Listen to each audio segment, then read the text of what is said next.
Now, the lesson number 4 is probably the most important one, and I think we have discussed that in several occasions, but I think it should be reminded. All the ESDP actions have to be firmly anchored in political strategies. If they are not linked to the strategy, I don't think we will be able to. We have proven, and we know that is not a good way to do it. The solution is always political. Civil wars, interstate conflicts, problems with energy, climate change, non-proliferation, all require a political deal which takes account of the interests and power of all involved. And I think that this is a realistic approach, pragmatic approach at the same time, but has to be taken into consideration. Power is not just military or financial muscle. Legitimacy is very important. And in some kinds, legitimacy is the most important ingredient. Our member states, each one has a different history and a different geography. We must improve our ability to channel the richness of this diversity in support of our political engagement in other parts of the world. So the strength of one member state must become the source of the strength for the others and for the European Union action as a whole. Now, lesson number 5, that I think is obvious also, is partnership is every day more important. We can do much more than 10 years ago, but we cannot do it alone. Building partnership is difficult, it's complex, and sometimes it's time-consuming, and sometimes even frustrating. But it's the way to foster ESDP through a strategic cooperation with other countries and other institutions. Canada is cooperating with that a lot, Norway, Russia, Turkey, the United States, but also organizations, the United Nations, NATO, the OSCE, the African Union. The either or European Union-NATO debate is absolutely outdated.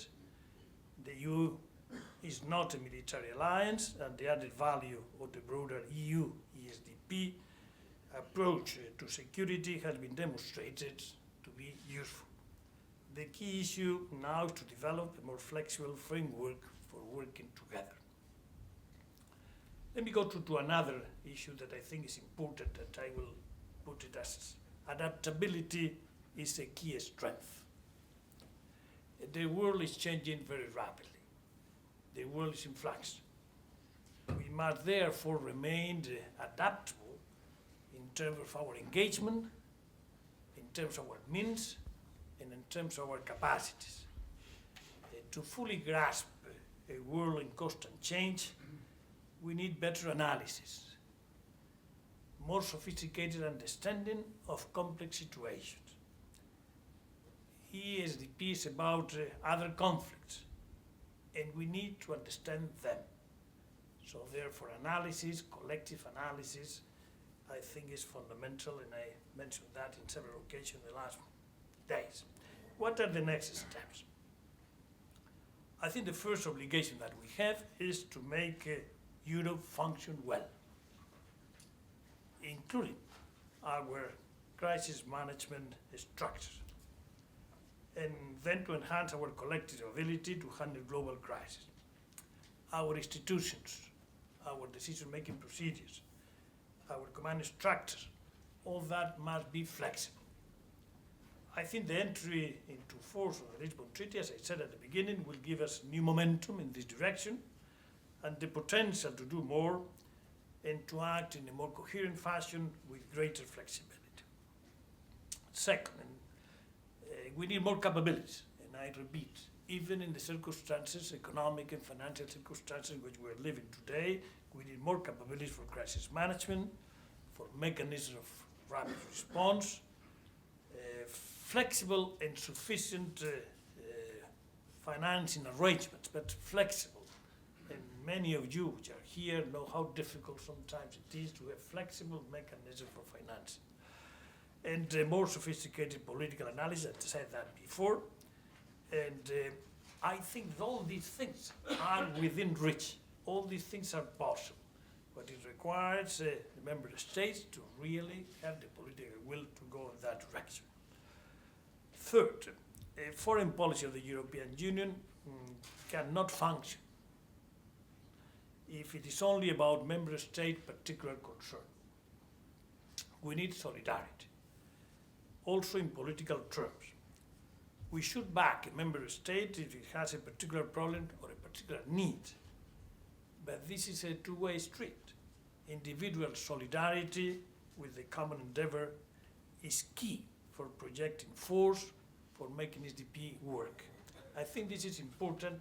It has to be understood by all the 27 member states to avoid the problems that sometimes we may find on ESDP. For that, those who can contribute, and contribute more, should be also responsible to contribute in the proportion of their capacities.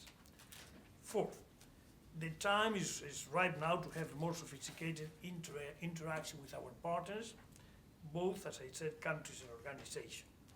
The cooperation has to adapt to the particular theater and not to the other way around. And sometimes we invent or we try to invent situations which are not real. And sometimes we may fall into that mistake. And I think we have time then to discuss in more detail many of the potential of the mistakes that have been made could have been corrected with a better analysis and a better cooperation among member states. And finally, I think we have to be a little bit bolder. I think that ESDP is about risk. We have to be bolder. And we should be ready to take a little bit more risks. I think the only way to mature ESDP in the mature crisis management is with that sentiment of being a little bit bolder and being able to take more risks. I give you these ideas to reflect during the day of today, and we will continue reflecting about these things for the future. But I think that to finish, I would like to say that a lot has been done, but a lot has to be done. And I think if the ratification of the treaty continues, and I hope it will continue, it will be a possibility to push the ESDP forward. I continue to say, and I've been traveling this week, Carl has been traveling this week, and places not very far away one from the other, and we have the same sentiment. It's a demand, and I would say a growing demand for action of the European Union. If we don't respond, the demand will decrease because demand and supply go together. And we have now a new opportunity. We have in the United States good relations, very good relations, and symphony of many of the fundamental issues with the administration of President Obama. We cannot fail, or we cannot give the impression that we are not ready to get engaged at the level that is expected from the European Union, which at the end is a very important element, a very important institution within the international community.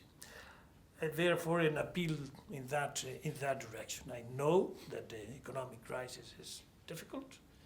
We will see the end of the economic crisis, no doubt. I will not be as stupid as to give you the date because I don't know it, but I want to tell you clearly that that day the world will be very different than the world of today. The visions within the international community will be different. Power will be shifted from one place to another. We have seen yesterday the President of the United States saying that we want to construct a world between China and Russia for the 21st century. Well, that may happen or may not happen, but it depends very much on what you do. Thank you very much.